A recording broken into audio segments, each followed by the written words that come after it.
Anakku, katanya, gak apa-apa. Karena kemarahanmu itulah doamu kepada Tuhan. It's okay, katanya. Sampaikan kemarahanmu kepada dia. Karena dia bukanlah Allah yang hanya mau mendengarkan engkau berkata, Tuhan engkau baik.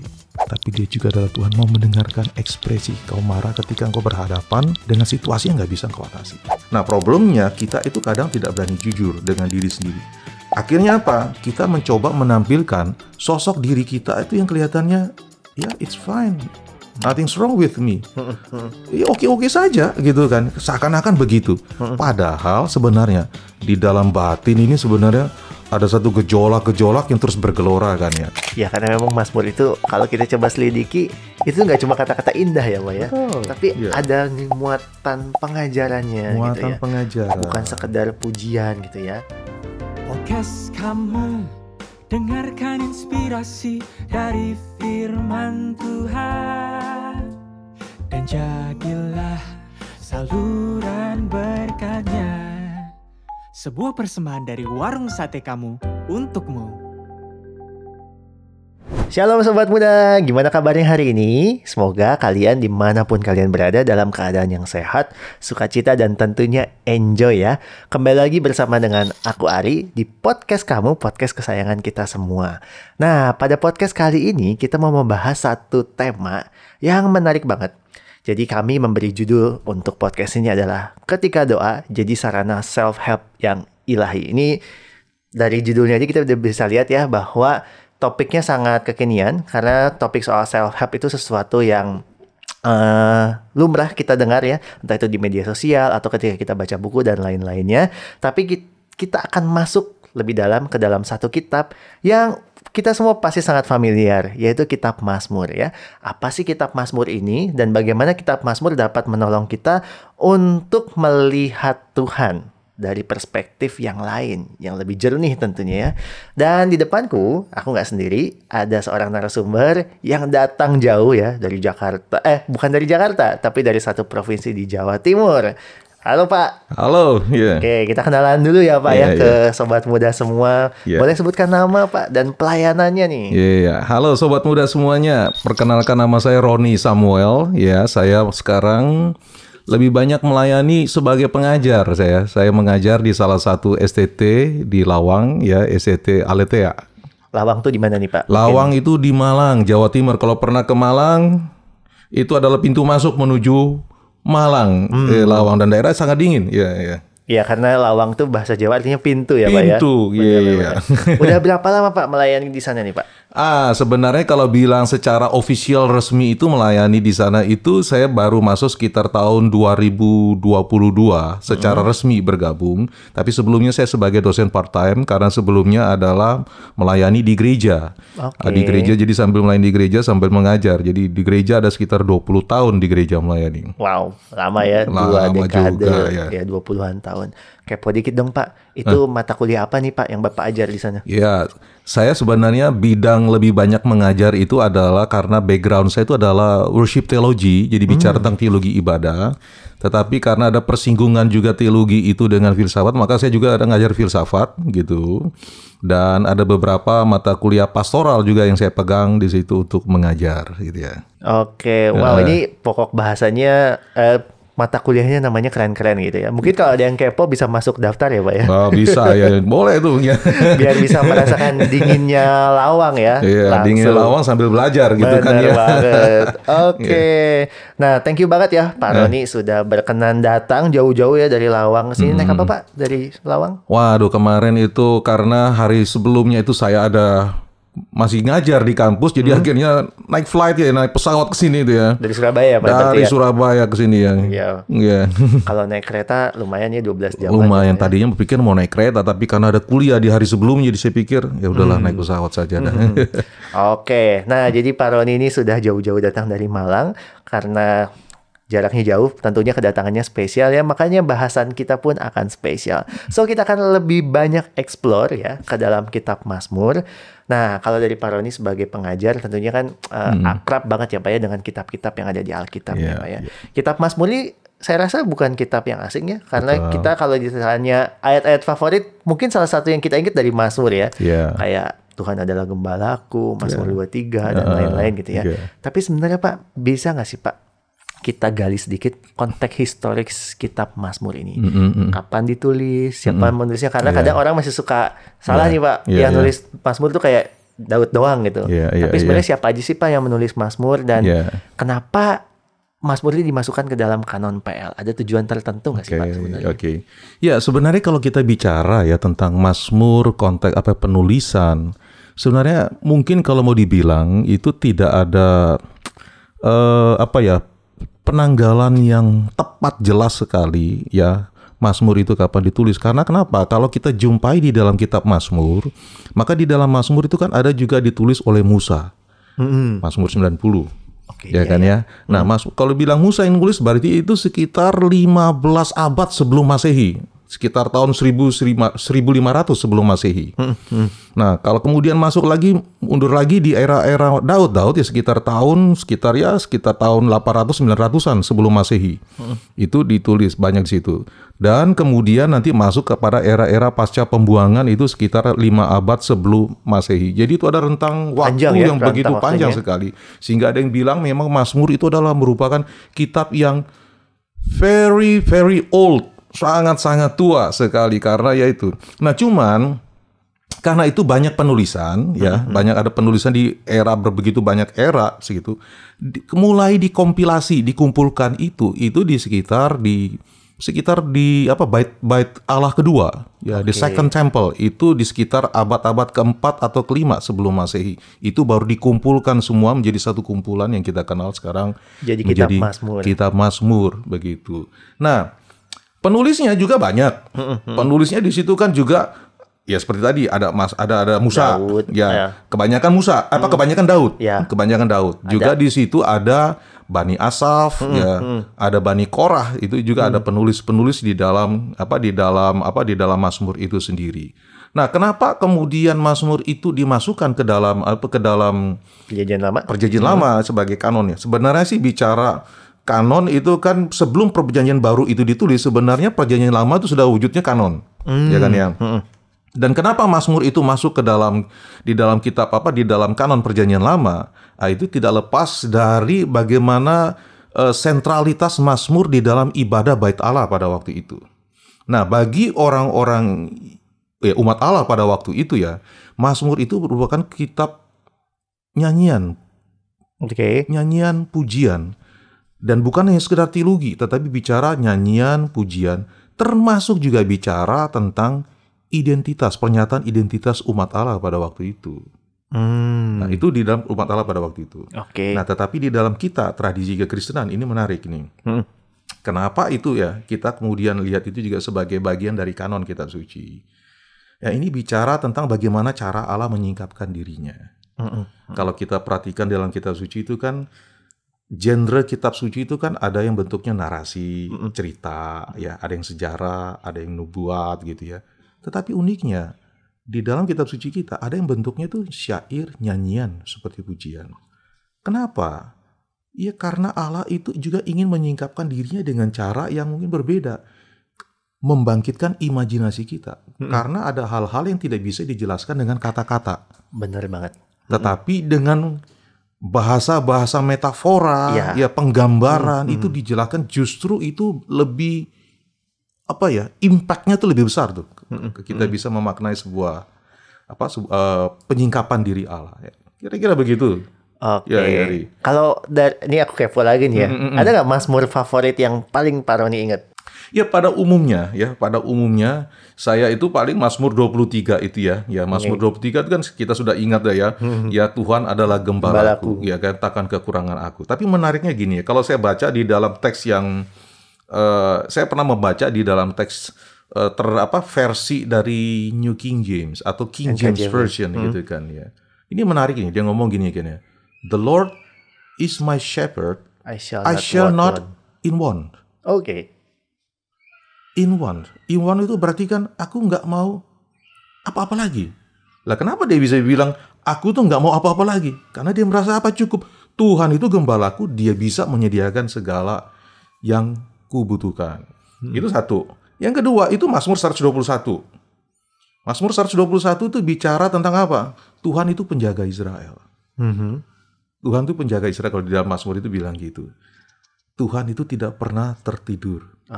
Tidak pernah terlelap. Ya kan? Nah saya bayangin. Pernah nggak Ari mikirin kapan di dalam hidup kita itu merasa paling tidak berdaya? Tidur. Itu adalah situasi kita paling tidak berdaya dan kita seperti seakan-akan kan bahaya itu bisa datang kapan saja ketika kita tidur. Tetapi kitab suci mengatakan, Mazmur 121 itu, Tuhan itu tidak pernah tertidur dan tidak pernah terlelap. Dia selalu menaungi kita. Pada saat kita tidak berdaya, dia bersama dengan kita. Indah banget memang Mazmur itu ya Pak ya. Jadi kalau kita coba tarik dari perspektif sekarang gitu ya, ini kan kitab syair isinya ya, cuma emang nggak ada nadanya ya, nggak ada melodinya, cuma liriknya doang gitu. Apakah bisa kita katakan kayak mungkin ini mah Kidung Jemaat gitu ya, atau mungkin buku lagu zaman dulu gitu ya Pak? Bisa kita katakan gitu nggak sih Pak? Iya, kalau mau ada yang bilang juga itu masuk di dalam kategori him, nyanyian pujian di era pada masa itu ya. Cuman kan memang him yang kemudian di era-era perjanjian baru yang kita pahami itu kan sebenarnya kan nyanyian ditujukan kepada Allah ya. Dari kata himnos itu kan pujian kepada Allah. Cuman menariknya begini, ketika di dalam perjanjian baru kemudian dikatakan ya bernyanyilah kepada Tuhan dalam mazmur, pujian, nyanyian rohani. Umat Allah pada waktu itu tahunya itu adalah nyanyian apa?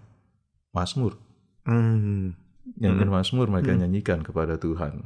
Nah kalau kita baca di dalam perjanjian baru Injil itu ya kan ya, ya ada kan nyanyian-nyanyian itu orang dalam tradisi kekristenan dikenal sebagai namanya kantikel segitu kan ya, nyanyian pujian gitu kan ya. Tetapi sebenarnya lebih banyak mazmur mereka nyanyikan pada waktu itu. Ya karena memang mazmur itu apa ya, kalau kita coba selidiki itu nggak cuma kata-kata indah ya Pak ya, tapi ada muatan pengajarannya gitu ya, pengajaran, bukan sekedar pujian gitu ya. Betul. Dan ini menarik ya karena dalam 2000 tahun sejarah kekristenan ya, kitab Mazmur itu tidak bisa dilepaskan dalam ibadat kita. Betul. Entah itu ibadat komunal atau juga kehidupan personal kita ya.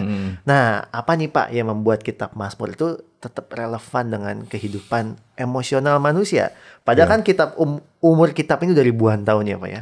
Pergumulan manusia dulu mungkin mereka nangisnya di atas unta, sekarang kita nangisnya di atas motor gitu ya. Ada sama-sama nangisnya tapi konteksnya berubah banyak. Tapi apa yang membuat Mazmur itu tetap relevan Pak dalam hidup kita? Gini loh, Rick. Persoalan emosi manusia itu sebenarnya kalau kita mau jujur ya, itu dari dulu sampai sekarang itu pasti sama. Ya kan ya? Ya.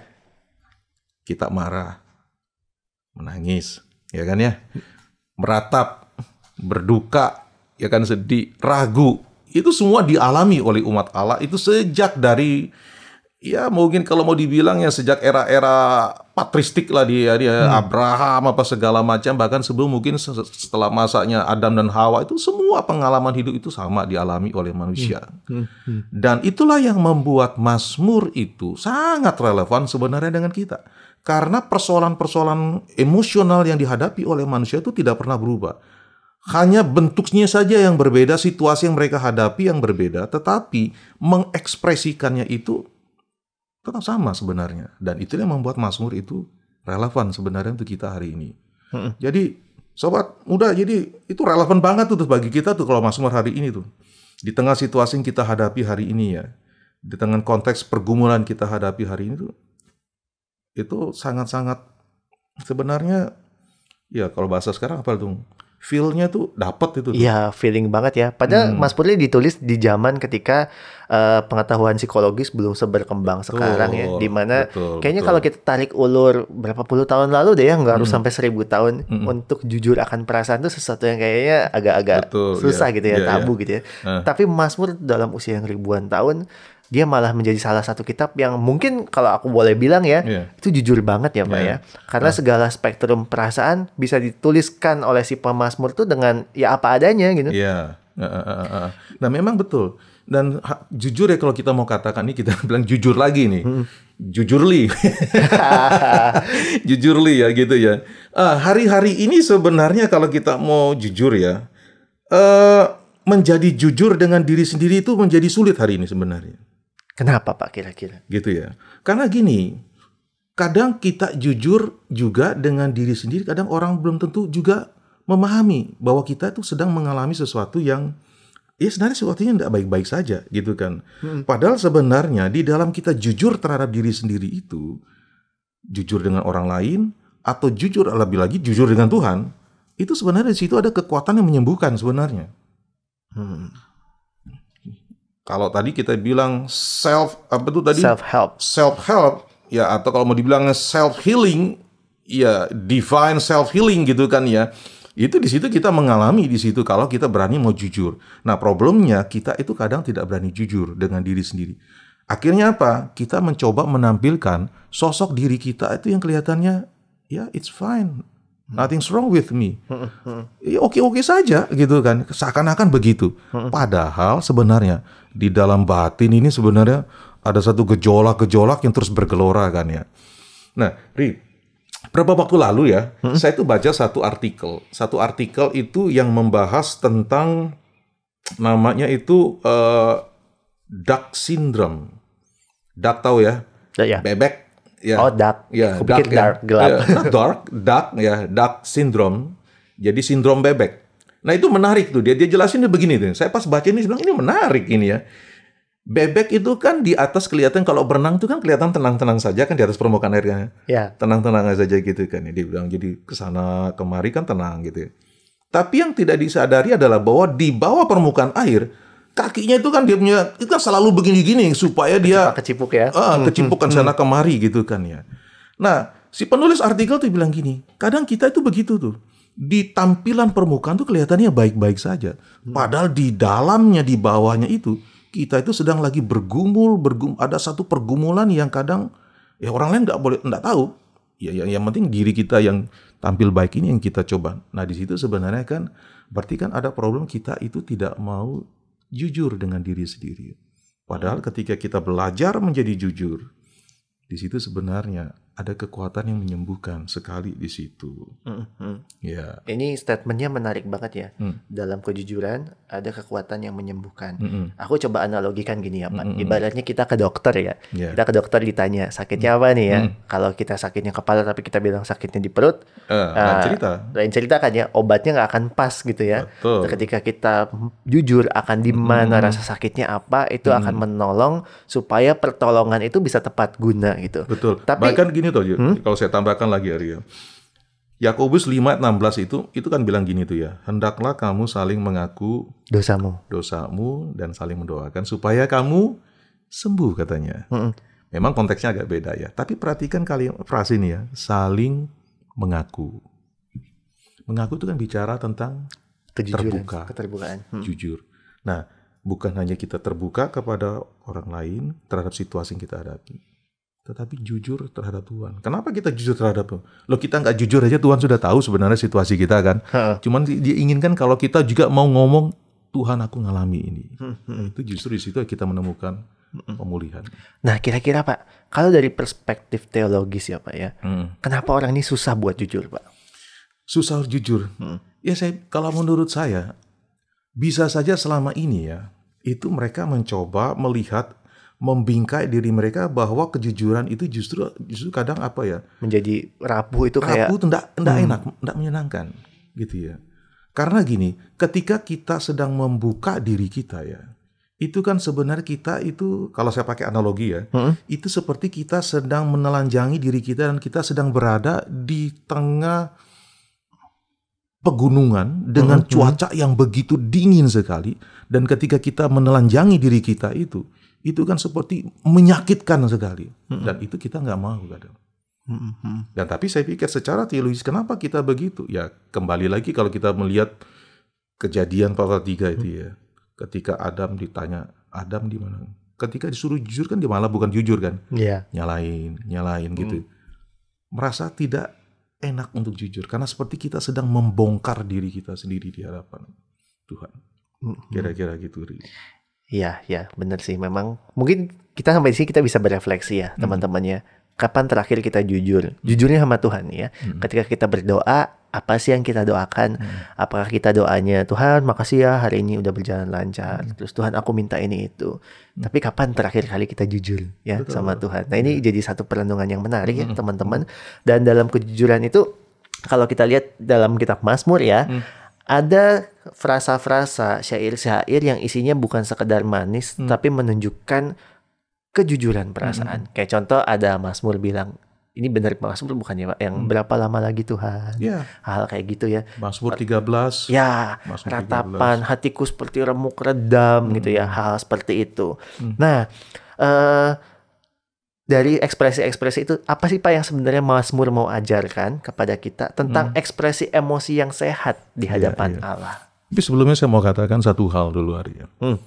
Sebenarnya gini ya, tidak ada sebenarnya satupun emosi ya, tidak ada satupun emosi itu sebenarnya yang tidak bisa kita bawa ke hadapan Allah.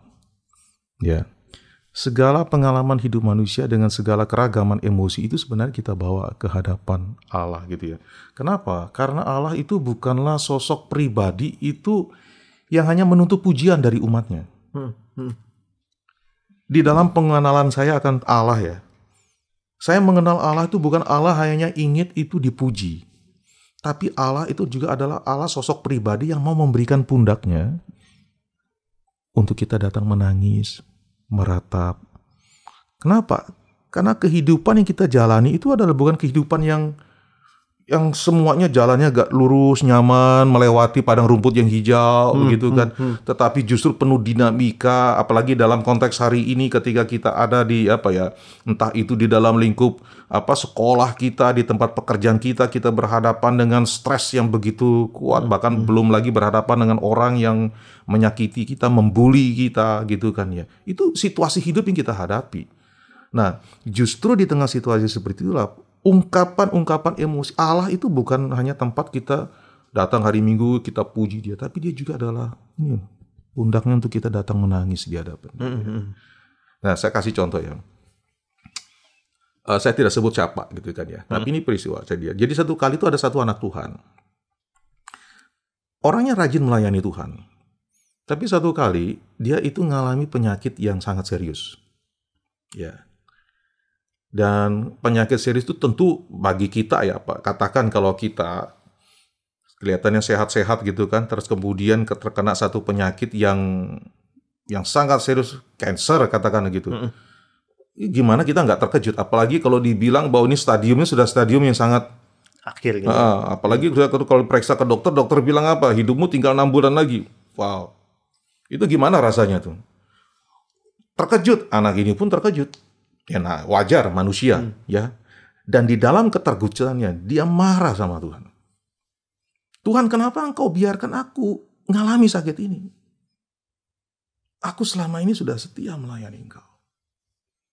Seorang hamba Tuhan datang mengunjungi dia, mencoba menghibur dan mengajak dia berdoa. Tapi dia bilang gini, enggak, aku enggak mau berdoa. Aku marah sama Tuhan. Aku marah sama Tuhan.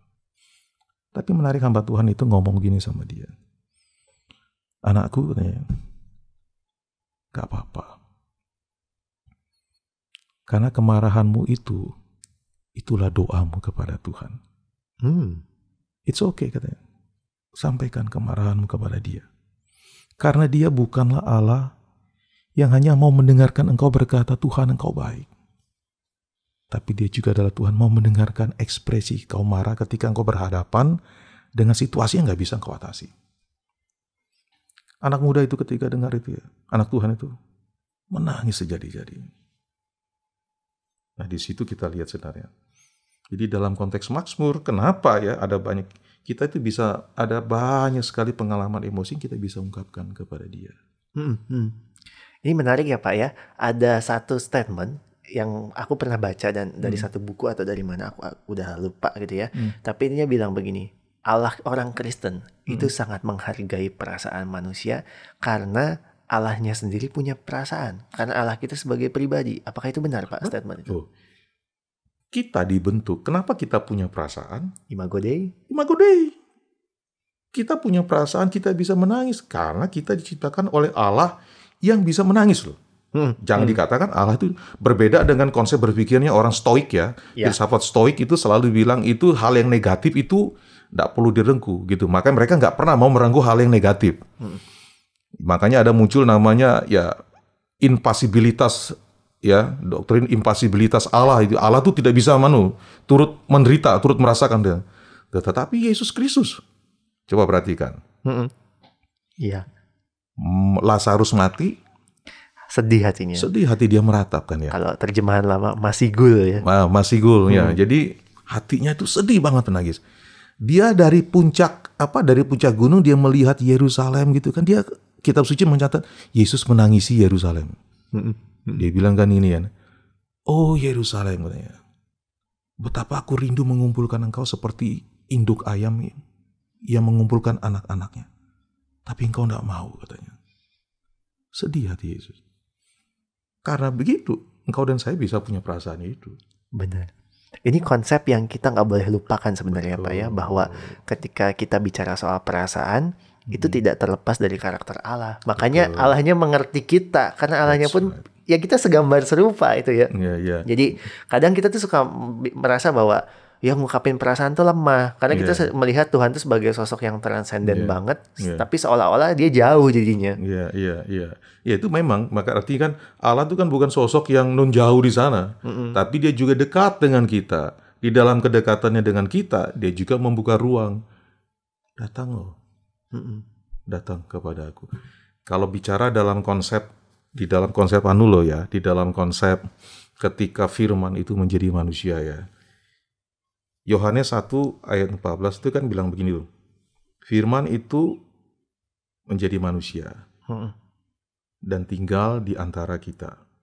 Ya kan ya? Ya. Tinggal di antara kita. Di dalam teks kitab suci itu kan berbicara itu Allah itu membangun rumahnya di tengah-tengah kita. Kediamannya. Nah, di dalam kediaman itu dia itu seakan-akan berkata gini loh. Come. Mari datang kepadaku. Mari datang kepada aku. Seperti dia ungkapkan di dalam Matius itu kan ngomong, marilah kepadaku semua yang letih lesu dan berbeban berat. Aku akan beri kelegaan kepadamu. Undangan ya, sifatnya invitation yang terbuka banget. Iya. Nah, kalau kita balik lagi ke Mazmur ya Pak ya. Kita ada banyak doa-doa yang selain doa-doa yang indah, tapi kalau kita notice ada doa-doa yang kesannya kayak galak nih ya. Atau dalam bahasaku kayak lancang banget gitu ya. Kayak nyuruh-nyuruh Tuhan gitu ya. Dan yang mungkin agak mengganggu kita pada masa-masa sekarang di mana kita diajar untuk, kita sudah mengenal perjanjian baru tentunya ya. Ketika ada doa-doa yang minta pembalasan atas musuh. Hempaskanlah musuhku bla bla bla biar orang fasik menderita bla bla bla bla. Itu sebenarnya apa sih Pak maksud dari pemazmur itu? Apakah mengajarkan umat untuk lu boleh balas dendam? Atau ada something yang mungkin kita belum pahami? Iya. Ada sebenarnya perbedaan antara balas dendam ya. Balas dendam itu kan seakan-akan kita manusia itu punya kuasa untuk melakukan pembalasan kepada orang dan kita melakukan sendiri gitu kan ya. Ya. Tetapi di dalam konteks Mazmur ya, di dalam konteks Mazmur kita harus pahaminya gini tuh. Di dalam konteks Mazmur, memang itu yang dikenal dengan namanya Mazmur kutukan. Ya, karena di situ bahasanya kadang bisa lancang banget itu ya. Hempaskanlah mereka ke batu, ya bahkan mungkin bilang apa ya, anak-anak mereka itu biarlah Ini apa tuh? Kalau 1:3-9 memenggal anak-anakmu pada batu. Itu kan merinding. Itu kan kita sepikir ganas sekali gitu kan gitu. Nah, tetapi kita harus pahami konteksnya. Konteksnya begini tuh. Ada situasi pengalaman di mana umat Allah itu sangat tidak berdaya. Nah, kalau dalam konteks Mazmur seperti tadi itu kan seperti kayak Mazmur 137 bilang gitu tuh. Ya. Konteksnya apa? Ketika mereka itu berhadapan dengan invasi dari satu bangsa yang besar yang mereka tidak berdaya. Dan di tengah invasi bangsa seperti itu, dengan mata kepala mereka melihat saudara-saudara mereka dibunuh tanpa tidak ada berdaya, mereka tidak punya kekuatan untuk melawan. Mereka lawan, mereka malah mati. Nah, di tengah situasi seperti itu, secara manusia kan tidak mungkin mereka bisa melakukan pembalasan. Dan mereka minta kepada siapa? Tuhan yang punya kuasa yang melampaui kuasa manusia itu untuk melakukan pembalasan. Dan kenapa mereka bisa melakukan itu, berani begitu? Nah ini dia di sini nih menariknya. Mereka berani mengekspresikan itu karena mereka percaya akan adanya ikatan perjanjian antara Allah dengan mereka umatnya. Ya, jadi aku ingat juga ya bahwa doa-doa itu mereka mendasarkan doanya pada janji Allah juga ya. Betul. Atas covenant itu ya. Jadi sebenarnya bukan doa spontan ya. Bukan doa spontan. Benar. Tapi doa yang jujur, yang lahir dari pemahaman mereka akan ada janji nih yang Tuhan kasih. Dan mereka tidak pernah, artinya gini, melakukan sendiri pembalasan itu dengan diri mereka, nggak pernah. Mereka selalu bawa itu kepada Tuhan karena merasa bahwa kami nggak berdaya Tuhan. Tolong Engkau. Dan kalau kita mulai di dalam catatan kitab suci di Perjanjian Baru juga mungkin ada. Bukan mungkin, ada, tapi dalam cara yang berbeda ya. Kalau kita baca di dalam Wahyu itu ya, kan di dalam surat Wahyu itu jelasin ada dibilang begini itu ya, yang jiwa-jiwa yang tuh ya, yang ketika mereka mereka ngomong kepada Tuhan katanya, kapan Engkau melakukan pembalasan terhadap mereka ini yang sudah membuat kami, atau kepada kami ini yang sudah dibunuh karena gitu kan, karena mengikut Engkau, oleh percaya kepada Engkau. Mereka bawa itu yang roh-roh, yang jiwa-jiwa yang sudah bersama dengan Tuhan. Mereka ngomong tuh di dalam surat Wahyu, di dalam kitab Wahyu. Terus Tuhan bilang apa? Tunggu sebentar lagi. Dan uniknya Tuhan menjawab ya, Pak ya. Nah, aku melihat dalam Mazmur yang kelihatannya agak galak ini ya, agak galak ini terselip pesannya berarti bukan soal pembalasan dendamnya, tapi ada sisi kejujuran di mana mereka ya tadi ya kita lihatnya nggak bisa lepasin konteks ya, lepasin konteks bahwa mereka memang lagi kondisi tertekan banget, sehingga dalam kondisi ketertekanannya, coba kalau kita balikin ke dari kita kali ya, kita lagi kepepet misalkan ya, kita lagi mau dijamret mungkin di ruangan, di tempat yang sempit gelap, ya mungkin kita pun akan melakukan ekspresi yang sama gitu ya. Betul. Dan Tuhan menghargai itu juga. Betul. Gitu ya Pak ya. Sekarang gini, secara manusiawi aja kita pikir ya. Katakan ya, kalau dalam beberapa waktu-waktu ini kan ada kasus-kasus di mana nyawa seseorang dihabisi gitu kan ya. Kemudian anggota keluarga itu ketika kemudian tahu pihak aparat keamanan kemudian berhasil menangkap pelakunya. Dan kemudian apa yang kalau kita cermati di dalam berita-berita yang kita baca itu, justru ada anggota keluarga bilang gini, kalau dia sudah membunuh saudaraku, keluargaku atau anakku, dia pun juga harus mati dibunuh. Dia juga harus mengalami hal yang sama. Itu kan sebenarnya kan ekspresi ya. Ekspresi. Cuman itu kan langsung ditujukan kepada manusia kan ya. Tetapi dalam konteks ini mereka tidak berdaya. Tuhan, tolong kami. Oke, ini satu benang merah yang jujur aku sendiri baru lihat nih Pak, baru paham ya. Karena dulu pembahasan yang pernah aku terima cuma sekedar ya itu konteksnya beda atau apa. Tapi ekspresi jujur ini nih ya, ekspresi jujur, ketidakberdayaan, ini yang baru aku dapetin gitu ya. Dan Tuhan itu selalu mengerti ya isi hati kita. Jadi segala apapun perasaan kita tuh beneran boleh dibawa ya Pak ya. Nggak cuma sedih dan senang, tapi kesel pun bisa dibawa tuh ya. Ini menarik banget gitu. Nah, tapi kalau kita bicara soal doa Mazmur ya Pak ya, doanya kan rapi-rapi, tertulis, bahkan dalam kesalnya pun ada unsur sastranya nih ya, gitu. Nah, kalau kita mau meneladani kitab Mazmur atau cara-cara pemazmur dalam berdoa, umumnya nih ya Pak ya, ada komplain atau ada keluhan kayak gini, aduh aku mah nggak bisa doanya kayak begitu, aku mah orangnya to the point, lugas gitu ya, mana bisa puitis-puitis atau ekspresif kayak gitu gitu ya. Nah, gimana nih Pak menanggapinya, meneladani Mazmur kalau kita termasuk orang yang susah gitu buat berkata-kata? Saran saya tuh adalah ya gunakanlah teks Mazmur itu sebagai doa. Kalau merasa geli? Iya, kalau merasa geli, ya itu memang begini ya. Perasaan geli ini ya masing-masing orang ya bisa beda. Tapi memang gini ya, gunakanlah teks Mazmur itu sebagai doa kita ya. Karena gini, Mazmur itu kan kalau dalam keyakinan kita itu kan adalah firman Allah. Firman yang diinspirasikan kan ya. Maka ketika kita berdoa, ya kita sedang memakai kata-kata Mazmur itu ya. Maka kita sedang menggunakan kata-kata firman Tuhan sendiri itu ya. Kita kembalikan kepada Dia. Tuhan, ini perkataanmu sendiri. Dan kita jadikan doa kita. Contoh ya, ketika COVID itu ya, ketika COVID kan banyak yang mati ya. Dan waktu COVID itu pun juga saya bergumul. Kenapa saya bergumul? Karena waktu itu saya harus mendampingi kakak saya yang baru saja didiagnosa itu kena gagal ginjal yang stadiumnya tinggi. Dan saya harus mendampingi dia di rumah sakit, keluar masuk rumah sakit. Dan pernah satu titik dia itu ngalami yang namanya koma. Dokter udah angkat tangan. Dokter bilang lagi sebentar. Dan itu saya menangis sekali. Dan selama perjalanan dari rumah sakit ke rumah itu saya menangis sampai saya bilang, Tuhan, saya harus memakamkan dia di mana, gitu kan ya. Tetapi di rumah saya ngambil Mazmur itu saya jadikan doa saya. Tadi Mazmur 13. Kemudian sebelum Mazmur 13 itu ada Mazmur 10.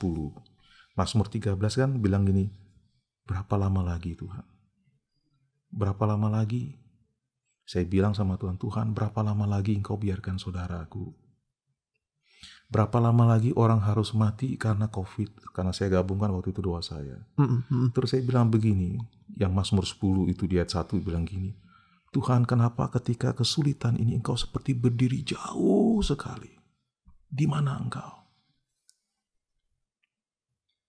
Dan itu saya sampaikan dengan sambil menangis. Tetapi ya dengan mengekspresikan gitu ya. Seakan-akan dalam hati kecil itu selalu ada yang ngomong gini, aku di sana. Tetapi it's okay. Karena kita mencoba ungkapkan kejujuran kita di hadapan Tuhan. Bahkan yang perlu lebih serius lagi tuh ya.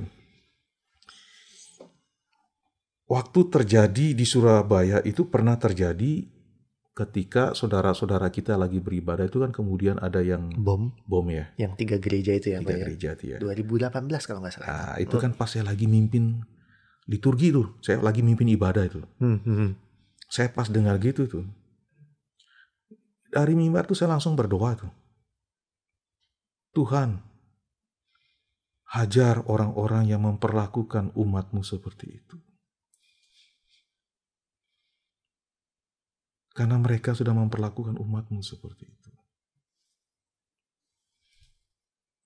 Walaupun saya tidak tahu cara Tuhan bagaimana menghajar, saya nggak ngerti kan.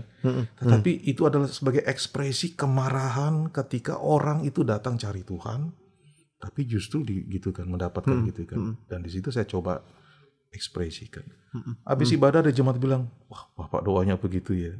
Iya. Itu sebagai ungkapan perasaan marah kita yang tidak bisa kita, karena kita nggak bisa berdaya di situ. Ya di situ. Ya jadikan Mazmur itu sebagai doamu. Satu lagi, teman saya punya anak meninggal di usia 5 tahun. Waktu anaknya masih baru lahir, anak itu sebenarnya punya kelainan, dan dokter itu sudah katakan ini pasti mati anak ini.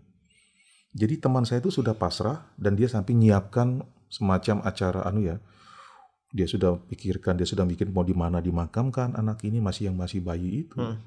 Tapi Tuhan izinkan hidup sampai usia 5 tahun. Di usia 5 tahun anak itu meninggal. Teman saya sedih sekali sampai di dalam kesedihan dia seakan-akan berpikir, ngapain nggak waktu usia itu masih bayi kau ambil? Kenapa setelah 5 tahun baru diambil lagi gitu kan? Saya nggak bisa ngomong apa-apa. Saya hanya membacakan Mazmur 88 sebagai doa. Karena Mazmur 88 itu dikenal sebagai Mazmur yang paling gelap di dalam kitab suci. Kenapa dibilang paling gelap? Karena di situ tidak ada resolusi. Ciri khas Mazmur itu adalah ada ditujukan doa kepada Allah, ada permohonan, ada resolusi jawaban, kemudian Mazmur biasa menaikkan pujian. Tapi Mazmur 88 nggak ada, karena di akhir ayatnya itu dikatakan begini pemazmur, dan kawanku adalah kegelapan. Saya bacakan itu kepada teman saya jadikan doa. Saya bilang saya nggak bisa ngomong apa, saya hanya mau pakai ini sebagai doa saya untukmu. Dan ketika saya habis dia doa, dibilang gini, terima kasih ya Pak Roni. Ternyata dalam kitab suci ada juga catatan seperti yang aku rasakan hari ini. Jadi karena teks kitab Mazmur itu sebagai Doa kita doa ya. kita.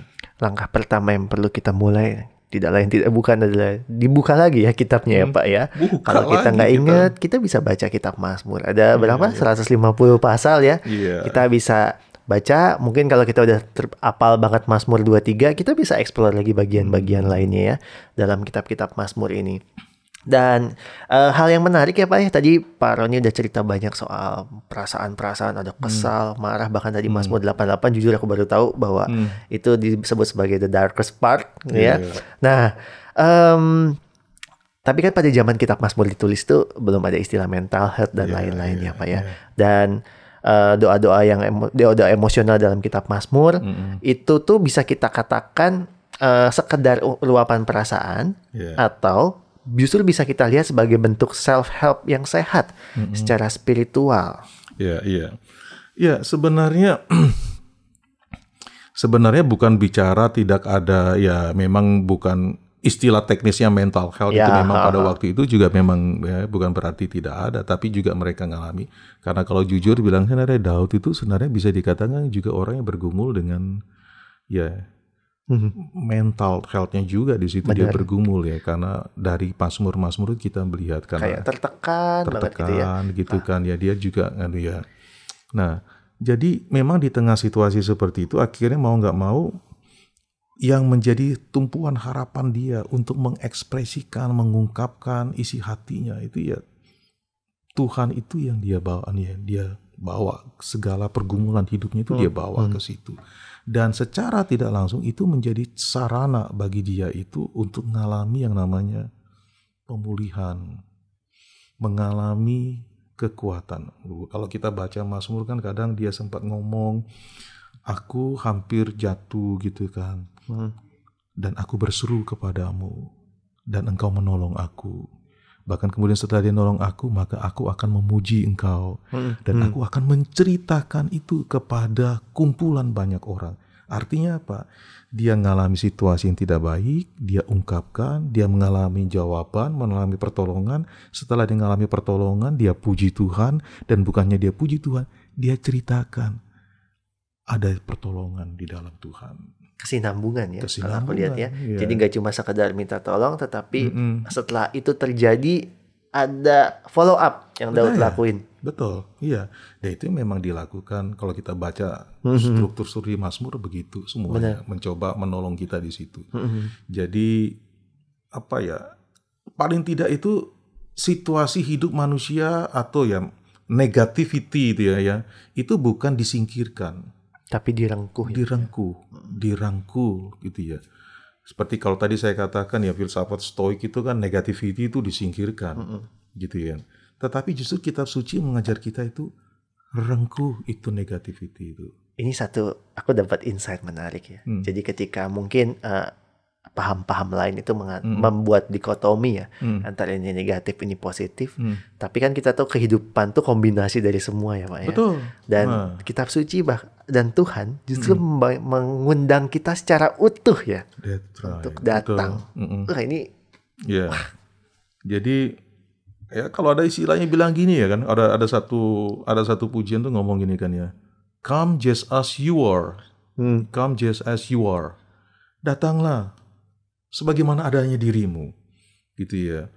Jadi, ya engkau senang, datang dengan senang. Engkau sedih, datang dengan sedih. Engkau menangis, ya ekspresikan itu. Jangan dibiarkan, jangan dilepaskan, jangan ditinggalkan, jangan diabaikan. Ya kan kadang ada hari-hari ini kan kadang begitu kan ya. Tanggalkan segala bebanmu di luar, gitu kan ya. Tetapi apa? Enggak. Dalam kekristenan kita diajak rengkuh itu, karena di dalam yang yang negatif itu dalam hidup kita, perasaan-perasaan negatif yang kita alami dalam hidup kita, di situ kita akan menemukan meaning, menemukan makna. Dan tentu makna itu karena kita melihat kepada siapa? Kristus kembali. Yesus itu kan salib dia rengkuh. Salib itu kan simbol negativitas. Ya kan ya? Simbol, walaupun di situ kita berani manusia berdosa, karena kita berdosa maka Yesus itu mau di situ kan. Tapi itu kan dia mau merengkuh itu.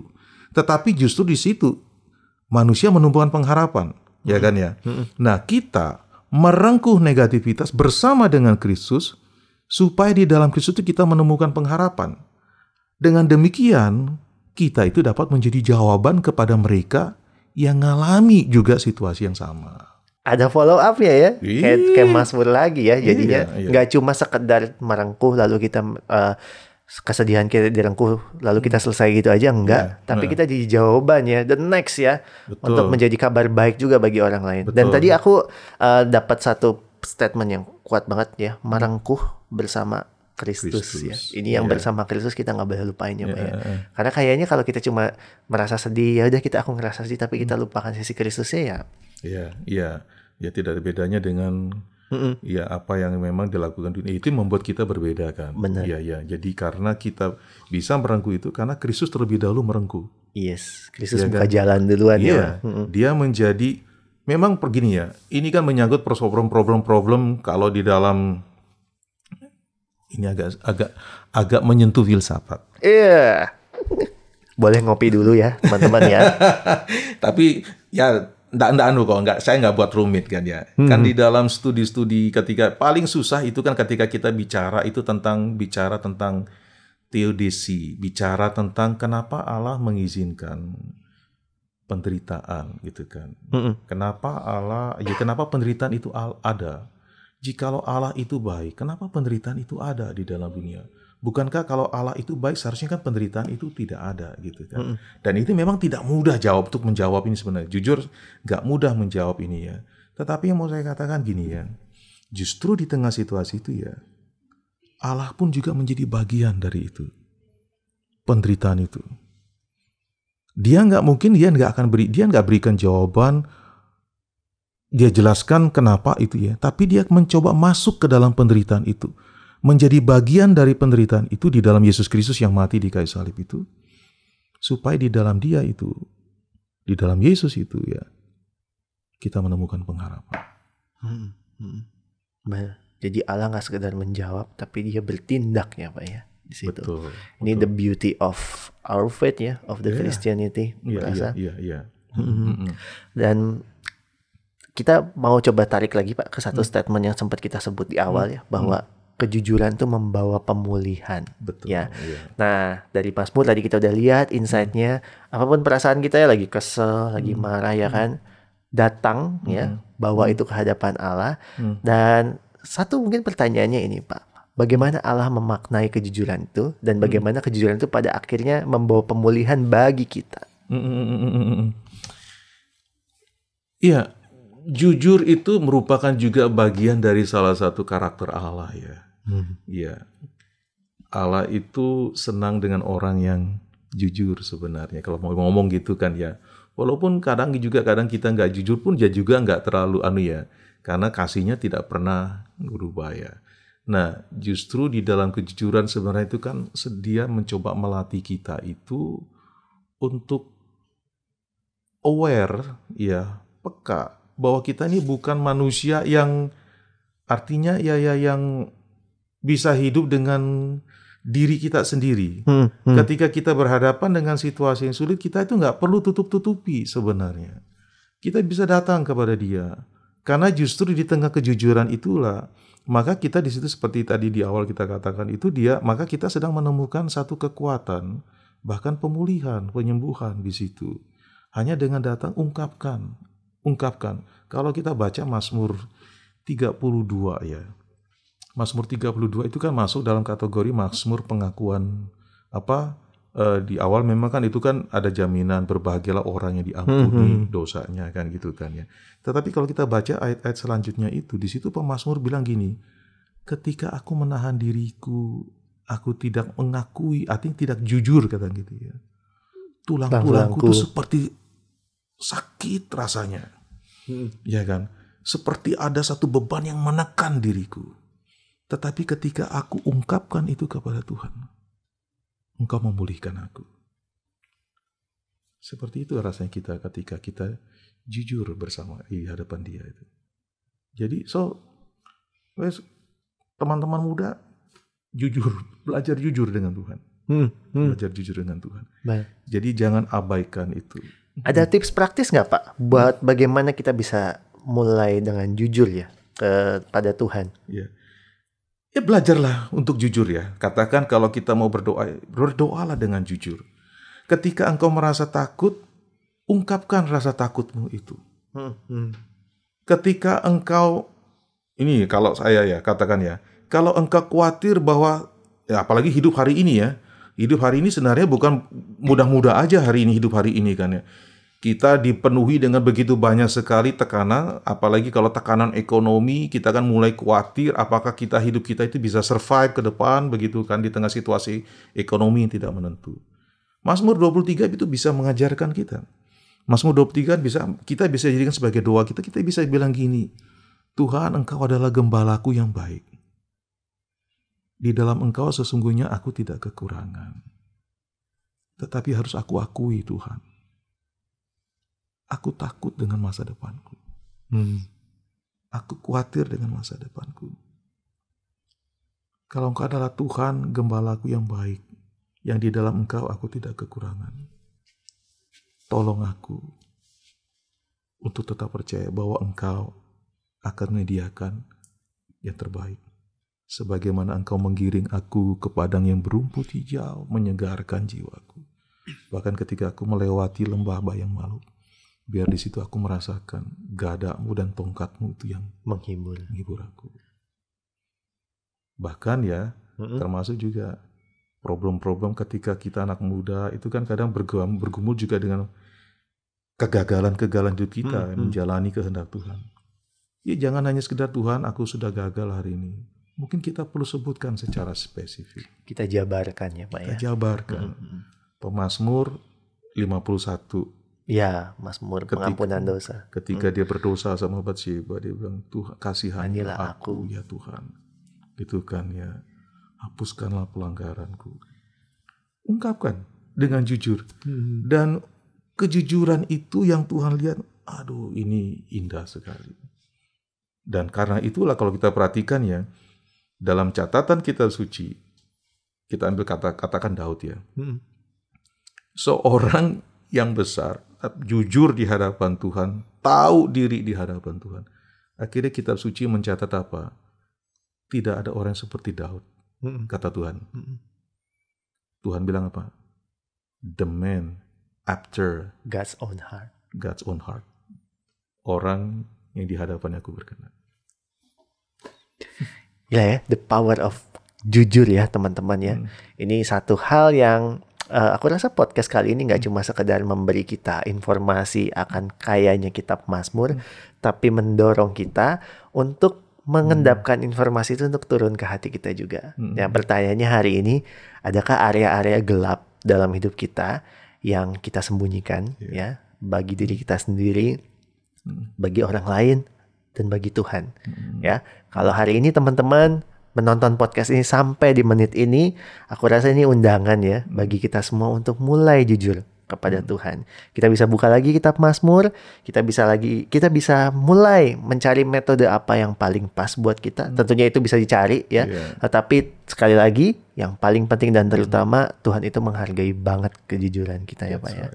So ini sesi yang insightful banget buat aku pribadi. Aku pribadi sejak beberapa tahun terakhir tuh journaling ya. Jadi doa-doa selalu aku tulis gitu ya.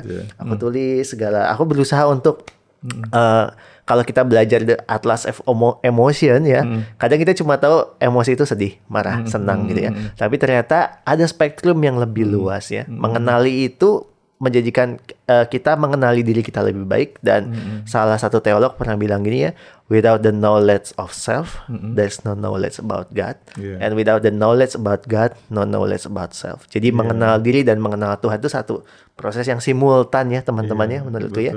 Ketika kita mempelajari salah satu, kita mempelajari keduanya, mempelajari diri, mempelajari Tuhan juga. Di dalam kenal Allah, kita kenal diri. Kalau kita kenal diri, pada akhirnya kita menjadi orang yang tahu diri. Iya benar itu, tahu diri teman-teman. Dan satu hal mungkin yang menarik juga, kejujuran Daud ini datang dari dia kenal Allah juga ya Pak ya. Kurasa kalau kita makin kenal sama seseorang ya, kita tahu dia seorang yang sangat lovingly, sangat penuh kasih, pasti kita nggak akan takut buat jujur ya. Betul. Gitu. Ya, itu akan dengan secara natural kita akan berani ungkapkan. Benar. Iya, Dan karena kita tahu ketika kita ungkapkan itu, kita tidak akan dijudge. Dia akan merangkul kita. benar. Dan disitulah pemulihan itu datang ya Pak ya. Betul. Ya. Sweet banget teman-teman ya. So sweet banget dan nggak kerasa kita hampir 1 jam loh ya teman-teman. Jadi kalau dilanjut kita bakal jadi sesi lebih panjang dan mungkin ini undangannya kalau teman-teman juga merasa tertarik mungkin bisa jadi mahasiswanya Pak Roni ya. Berapa SKS Pak kalau sama Bapak mungkin nanti? Wah, ini kalau pelajaran gini sebenarnya bukan pelajaran yang kita bisa jumpai di dalam ruang-ruang kelas ya. Ini adalah bagian dari sekolah iman. Oke. Ya, sekolah iman yang akan membentuk kita terus untuk semakin mengalami Allah ya. Ya, kalau di sekolah-sekolah di bangku sekolah di studi-studi teologi mungkin kita akan lebih banyak berjumpa dengan kayaknya seperti semacam teori-teori. Tetapi teori itu dialami ketika kita hidup. Oke. Ya itu namanya sekolah. School of Life ya Pak ya. School of Pelajaran iman seumur hidup kita alami setiap hari. Ya, itu dia. Boleh Pak Roni tutup kita dalam doa Pak? Ya, jadi teman-teman sekalian, ketika engkau berhadapan dengan situasi yang ya mungkin bahasanya itu negatif, ya emosi negatif, ketika engkau mengalami situasi yang antara realita dengan harapan itu tidak sejalan gitu ya. Jangan abaikan. Rengkuh itu bawa kepada Tuhan dengan jujur.